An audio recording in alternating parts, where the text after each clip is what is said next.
right, guys. Good evening. We're going to get started. All right, so our purpose tonight is to focus on high-yield vocabulary strategies plus the technology tools so we can improve student achievement.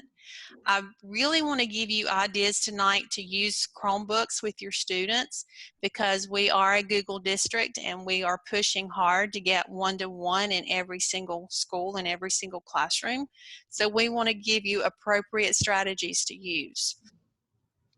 I picked vocabulary to talk about tonight because research shows that you can have a very large growth of with your students if you use vocabulary and teach it appropriately.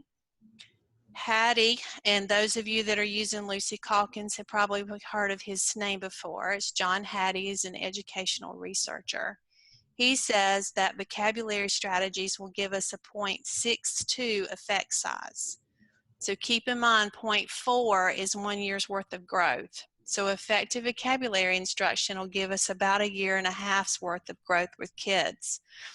So our Common Core Standard talks about academic achievement and domain-specific words and phrases. So that's what we're going to talk about tonight. So let's jump in with an activity and kind of think about how vocabulary is naturally acquired by children. So if you've had children yourself or you've been around parents, we have the tendency when we're with our kids to point to an image or point to things and we name them for them. So we inherently know that images help our children learn and understand and comprehend. And that's how they do vocabulary. It's how they learn to do vocabulary and how they understand it. So now I'm going to put you in a classroom and how vocabulary is sometimes introduced to students. Sometimes teachers will just give students words or pull out words before they get ready to read a story or go over content that they're supposed to know, such as these words.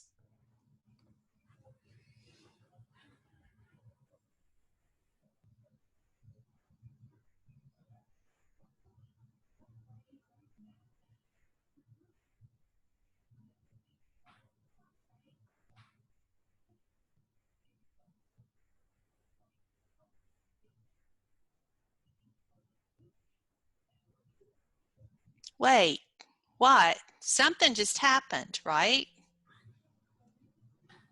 What just happened when I gave you that group of words?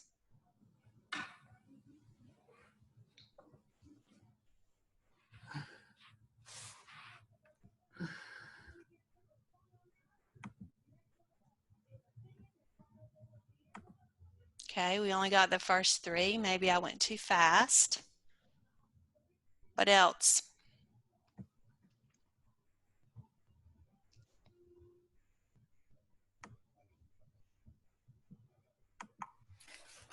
For a lot of students, with just seeing the word, they would have no connections to those words. Exactly. Exactly. So let's go through that and kind of talk about that. And that's the point I want to drive home. They have no connection to the words, especially one of those words that popped up and I might have gone too fast for you to notice. So for us as adults, when I go through these, you have context. So if you see the word flower, you think about your favorite flower, whatever that happens to be. Roses, sunflowers. You see the word immense, you think about something huge, like maybe the Grand Canyon. Chair, you might be thinking, oh, I'm so happy I'm in my most comfortable chair right now at my house, or I hate that desk chair that they put at my teacher's desk.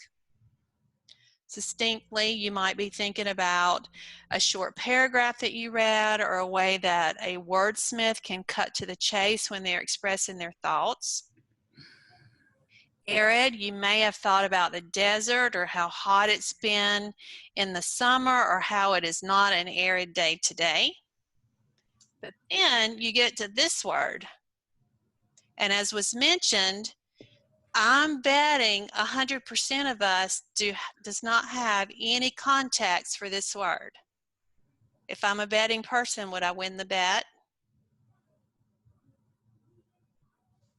Absolutely. All right, so I see a lot of yeses in the chat. I'm hearing absolutely. This word is the longest English word. This is what it's, oops, let's go back. I want to be able to play the sound. This is what it sounds like. This is how you pronounce it. Let me repeat that one.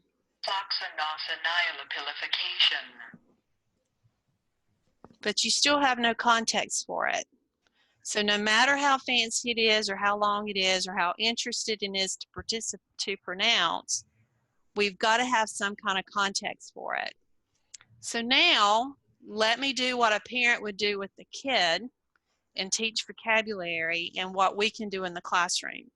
So I'm going to give you a backstory for that word. So I want you to imagine that I've been in an accident and I take my car to the body shop to be repaired to get an estimate at least. But the mechanic looks at my car and the frame is bent, the metal is beyond rusted, the engine won't even start anymore.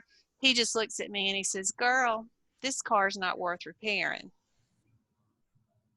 So now I'm going to add an image, because remember, as parents, we point to things for our students or our children to know. Here's the image of my car. So now you've got a backstory and you have an image. So really, if you just point to the image and say the word, you kind of can draw a conclusion about what the word means, right? So what if we start giving our students, because we have the power of Google, to use Google Images to provide context for them with picture clues. So as an example of the word, you can see a picture of the poor beat up car that's been through a horrible accident. And you can also show them a non-example, such as this Ferrari would not fit the estimation of something as valueless. So research shows us that in order for students to really get vocabulary, you have to provide multiple contexts for them to get it. The easiest and number one way to do that is to provide them an image. Second is to give them features of the word to help them kind of figure it out. 3 is show them a non-example as well, and then put it in various contexts if you can, if it's a word that can be put in various contexts. So as I mentioned, I want you guys to know some ways that you can use our wonderful Chromebooks to provide those multiple contexts and give those images in front of your students so we can have that 0.62 effect size. So I have another poll for you, because our other focus is going to be on Google Slides. So I want to know how comfortable you are with using Google Slides.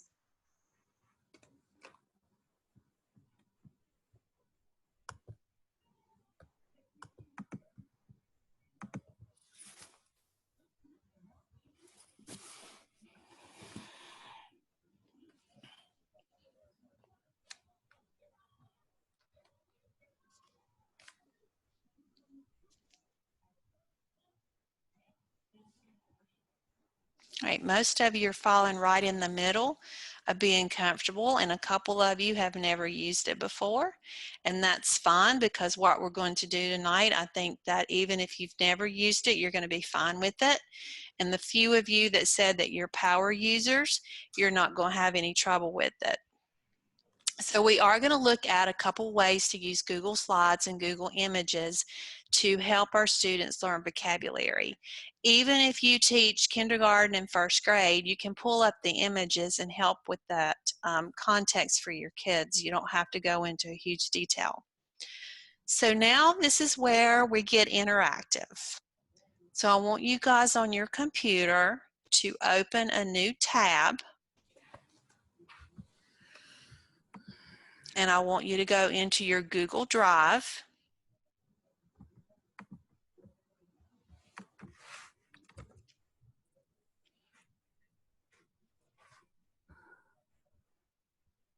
And once you're in Google Drive, I want you to click New and choose Google Slides.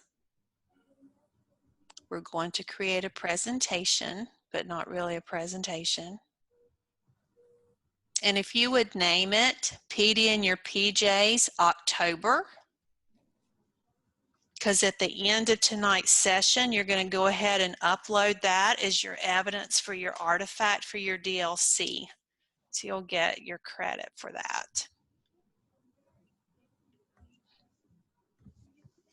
I'm going to give you guys just a moment to do that.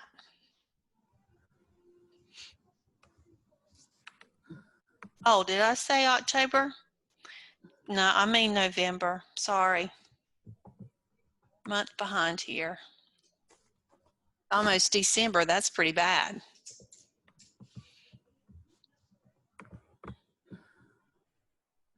Come on. Teresa, do we need to put our name in the title, or is that necessary? You can if you want to, but it's not necessary, because when you upload your evidence tonight, you're going to have your name on it anyway. Okay, great, thanks. Thanks for asking.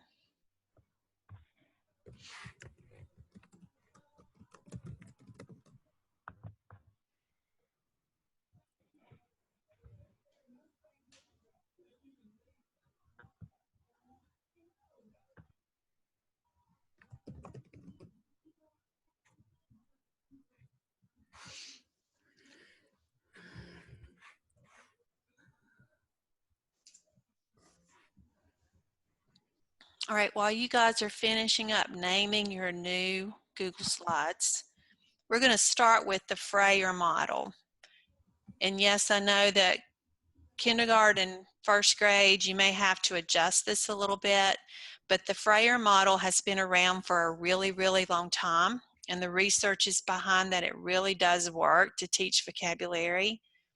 In the past, we've always done it with paper and pencil, which there's nothing wrong with that, but now we've got the power of putting Google behind it.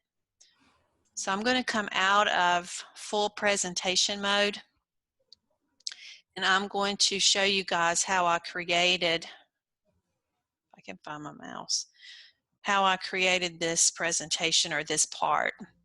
So these boxes where I have the word definition, image examples, vocabulary, and so forth, these are just shapes.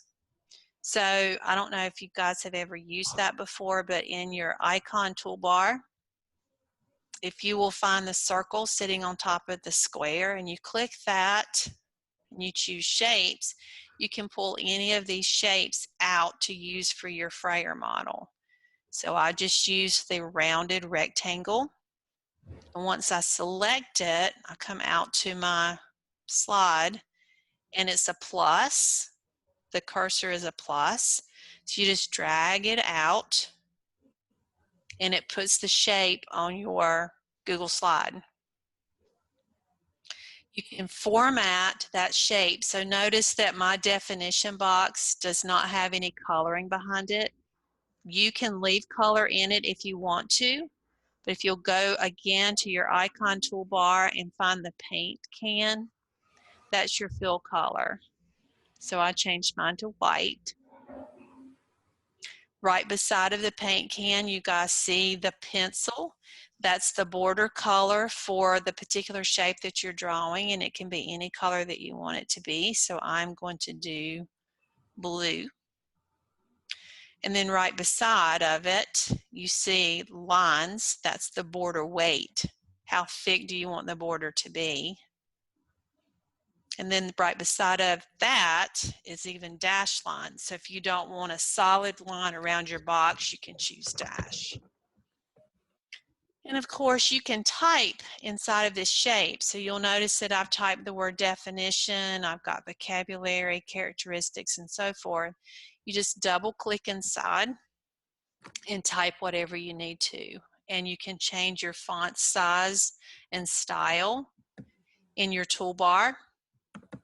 And if you want your typing to be at the very top of the box, like I have for my definition and characteristics, you come all the way over to the Align button and click the drop down arrow and click on it where the arrow is pointing to Align. That moves it all the way up to the top. So as a teacher, you guys can create a template for your kiddos that looks something like this. Share it out through Google Classroom, which if you joined us the first time, we focused a lot on using Google Classroom. Let every kid have their own copy, or let a group of kids work together to build out their example of their Frayer model. So of course they would put the vocabulary word in the circle where it says vocabulary. They would write the definition of the word in their own words, characteristics of it, and then image examples and non-examples. So the image is what's key. So you'll notice on the screen, we'll flip back over and look at what I'm doing, there's 2 plus signs there.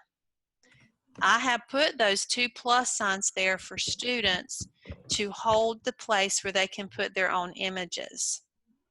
So when I click this plus sign, notice now my toolbar has kind of changed a little bit, and almost to the end of the toolbar I have the option to replace the image. So if I'm working on the word carnivore, I can search the web right from Google Slides. So I click search the web, come over and type carnivore. It should work through our filter. Nothing should come through. Now remember, I'm on my home, so this is a little different. I'm going to click on the first little guy and replace the plus with the lion eating his prey. And then I would find another, click on this plus, and go in and replace the image and maybe search for an herbivore, which would be a non-example of a carnivore.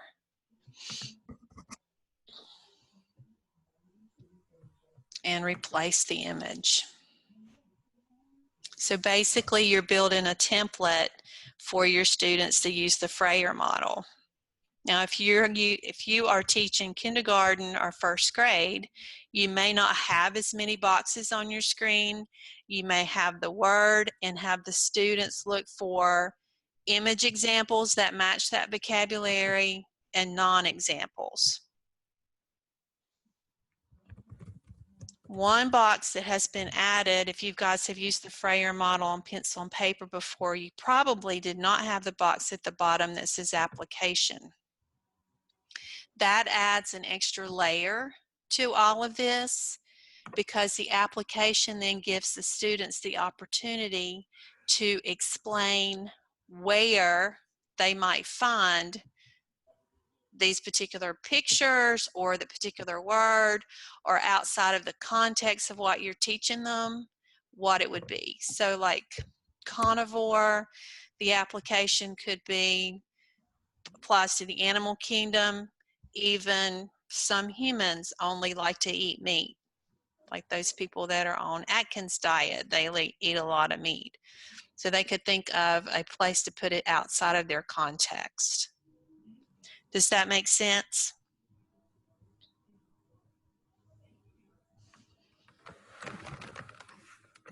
I see a couple yeses in the chat box. All right, so I'm going to pause for a second and I want you to finish building out your Frayer model. Go back to what mine example looked like. Get rid of these pictures. Get rid of the box. You guys kind of build one out as an example. You can either build it out as a template for your students, or you can put your favorite word in there. This is part of your evidence for DLC credit. Please let Christy or me know if you need help with anything while you're working on this.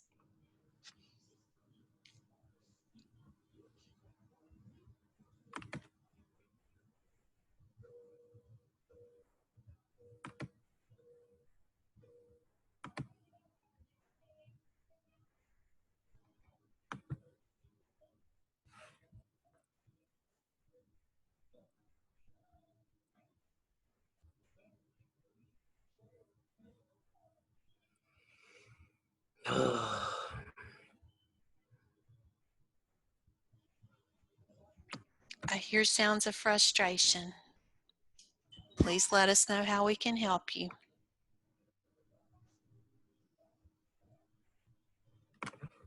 You can complete it with the Word, or you can just create a template, whichever one you think would be easier for you. If you want to turn in an example with the Word in it, go right ahead. Or if you just want to go ahead and make your template so you'll have something to use with your students, that's what I would do.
Those of you that are power users, you probably already know this, so I'm going to go ahead and give everybody else a heads up.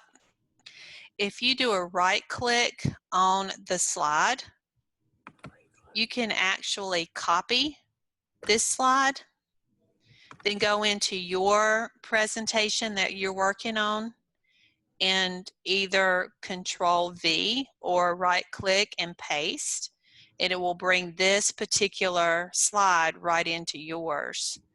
And then you can clean it up if you need to. So you don't have to build everything from scratch. I know, right? Tell you now, after you've already started.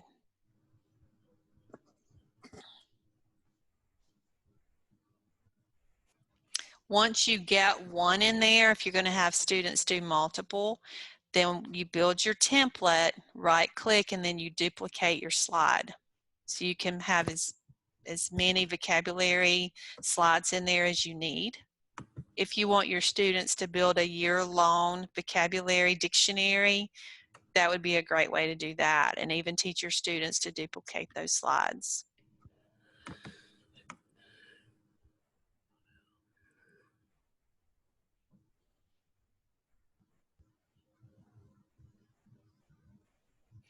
Okay, the question came up, how do you put the add button so they can add the image? So I'm going to show you on my screen. I came up here to my add an image and I searched the web, a sign, and then clicked on the sign that I wanted, and then you insert it, is one way. Or if you go under your shapes, it is in equation. You can pull it in that way. I personally like the ones that are coming off of the web. Great question.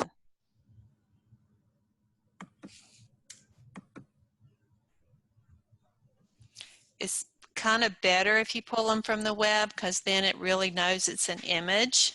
And so when they click on it and all they have to do is replace it, it makes it much easier, especially for our younger learners.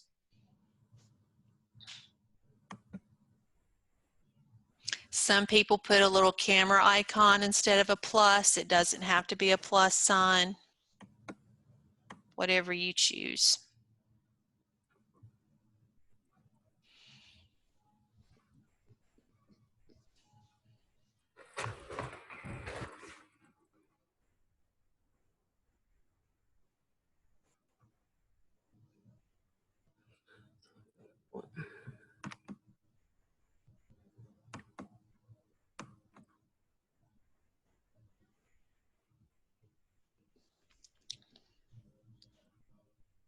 About 1 more minute. Will that be okay with everybody?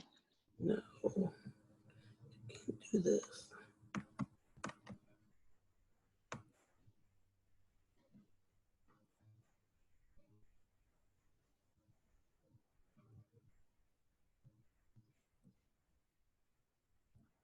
Don't forget, you can do a right click and copy mine and bring it into yours if you need to.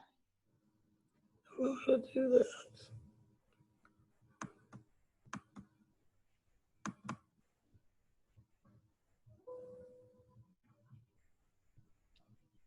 All right, the question has come up, where do they put the term in the vocabulary bubble? They can click and just delete the word vocabulary and put their word there. I just had to put something in as a placeholder. Yes. Lindsay, are you okay? Yeah, I just can't figure out how to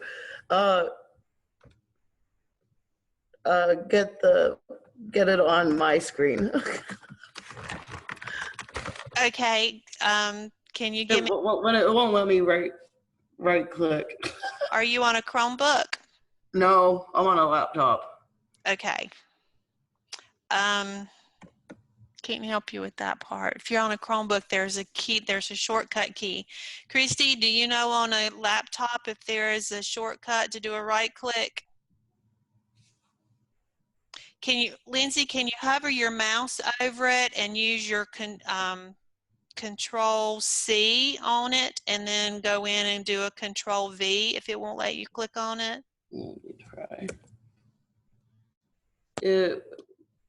It will just write the word definition. It won't like put the little box in it.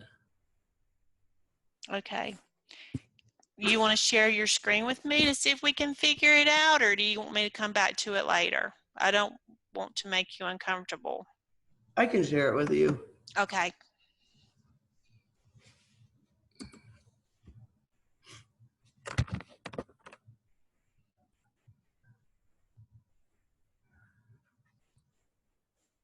So on your little toolbar, I'm going to stop my sharing so it doesn't mess with yours.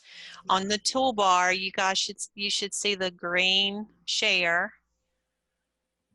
If you'll click that, and then you'll get a box that pops up to choose the screen that you want to share.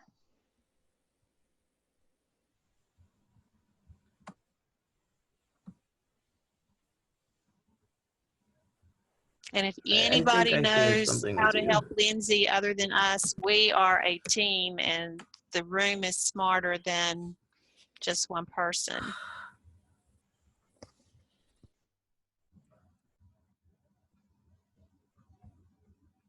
I'm not seeing your screen yet, girl.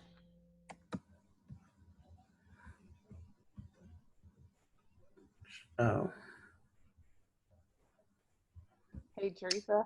Yes, ma'am. It says for a Windows to hold down the shift and press F10 for the right click. Okay. That's kind of weird. I'm looking, but I can't test it because I don't. Yeah, because we don't have Windows machines. Right. So, Lindsay, did you hear what Christy said to give that a try? Yeah, I'll try it. Okay. I'm going to keep looking though. See if there's something better because that doesn't sound right. But All right, so we'll go back to mine. And Lindsay, I'm not going to leave you just hanging, but I'm going to keep going, okay? Okay. Don't get frustrated on me. All right, so we're going to keep on with our Google Slides. The next one is probably one of my very favorites. It's called Vocab Snap. And what you're doing with this one, and even our young kids can do it, and we're going to do it in slides, but if you are a K-1-2 teacher that loves Seesaw, this is a great way to use Seesaw too, but we're going to do it tonight in Google Slides. A vocab snap is basically a picture example with context. So let's go back to my fancy word that I really don't know how to pronounce at all.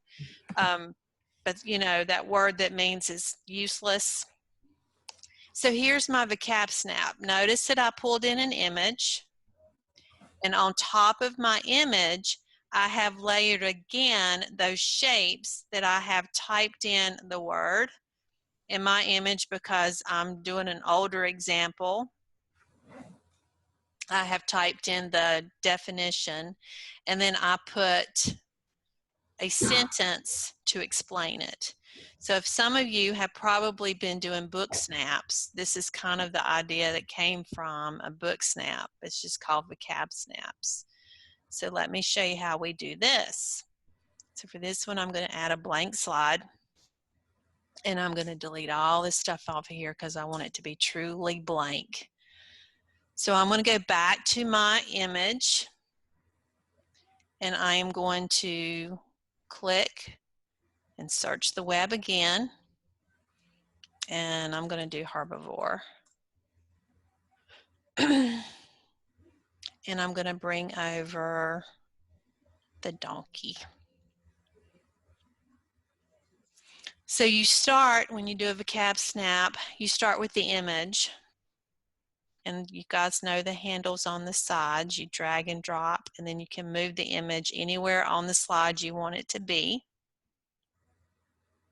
And then it's all about layering. Just like when we taught you guys how to do Smart Notebook, the layers were there as well. Works the same way.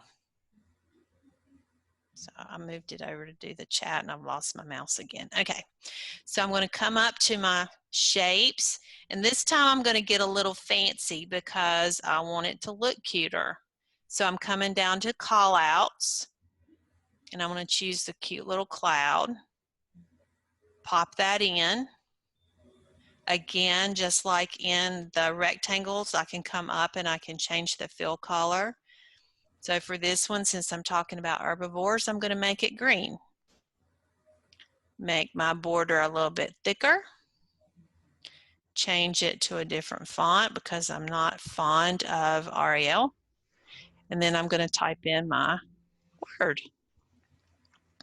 I want it to be centered. I come over again to my alignment and click the center. And then I can move this and twist it any way that I want to. So I have provided a picture. I've given my students the word, or they're providing the picture and they're putting the word. And then they can come in and type their own definition. Let's do...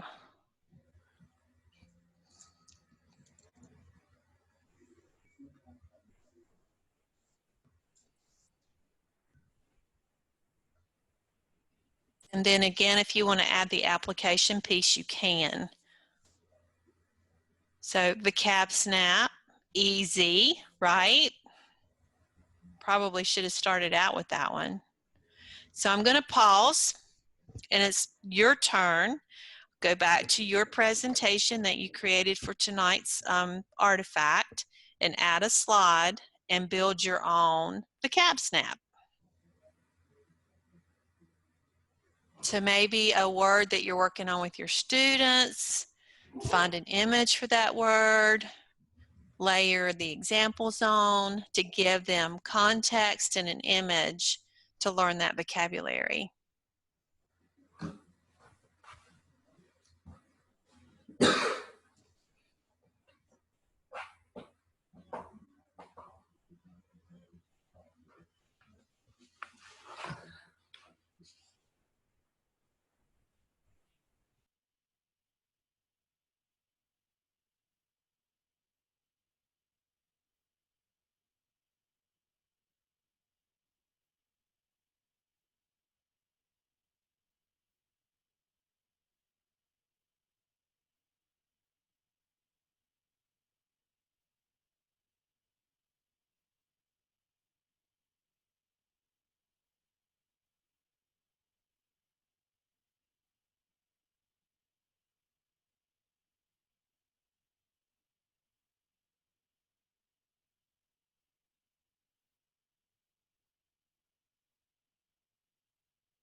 So I mentioned seesaw earlier. Those of you that are kind of familiar with that probably can see very easily how the vocab snap will work on that. The bonus of that is you've got the students able to voice over it and truly explain the vocabulary word so they would know, you would know if they know the word.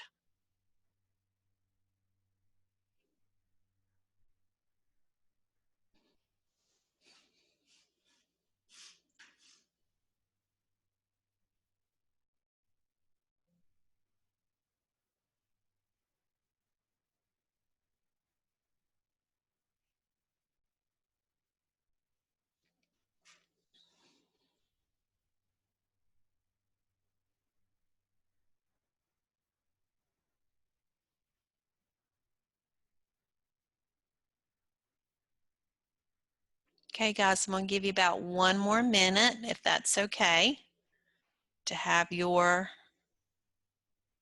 vocab snap completed.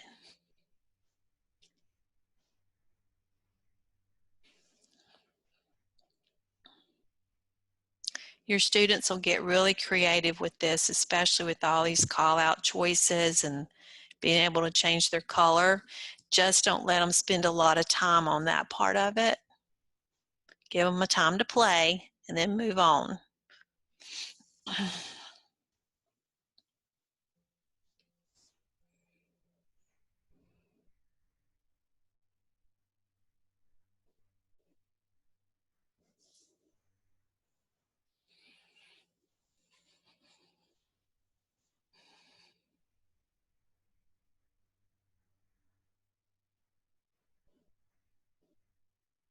We need like a thumbs up system or something so I know you guys are okay to go. Need to figure out how to do that. Oh, thank you, Mary. Putting it in the chat.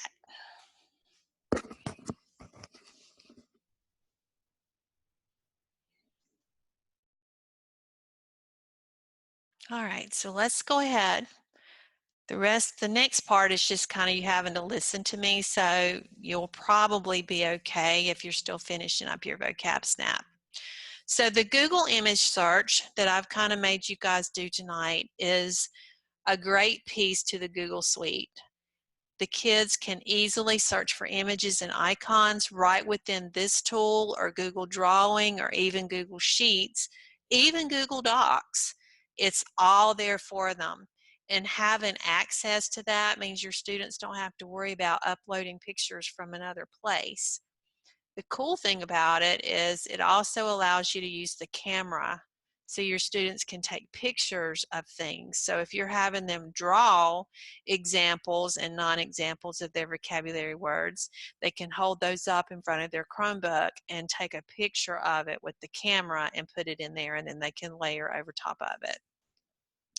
However, what I like about searching from the web, other than the images are Creative Commons, which means they're okay for us to use for education, the kids have to kind of pause and think about the keywords that they're typing in to find the perfect image to represent, especially when they're doing non-examples.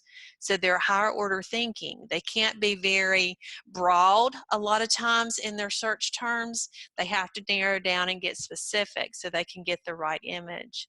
So sometimes it's helpful to let the kids brainstorm the kind of pictures that they're looking for before they search for them in Google.